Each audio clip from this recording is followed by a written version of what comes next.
अस्सलामुअलैकुम दोस्तों, welcome back to our channel find Urdu. फस फस का मतलब है बेवजह शोर शराबा, गुमान, ज़्यादा फिक्र करना। फस का मतलब है जब कोई किसी छोटी सी बात को बहुत बड़ा बना दे या ज़्यादा फिक्र और शिकायत करे। ये अक्सर बेवजह गुमान या परेशानी के लिए यूज़ होता है। अगर कोई खाने में हल्का सा मसला होने पर बहुत शिकायत करे तो कहा जाता है कि वो फस क्रिएट कर रहा है।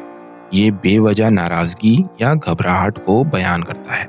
स्टॉप मेकिंग अ फस ओवर अ स्मॉल मिस्टेक। छोटी सी गलती पर इतना शोर मत मचाओ। तो दोस्तों, फस का मतलब है बेवजह फिक्र करना, ज्यादा शिकायत करना या छोटी सी बात को बढ़ावा देना। ये अक्सर अननेसेसरी कंप्लेंट्स और गुमान के लिए यूज होता है। उम्मीद है अब आपको फर्स्ट का मतलब समझ में आ गया होगा। मिलते हैं नेक्स्ट वीडियो में। शुक्रिया।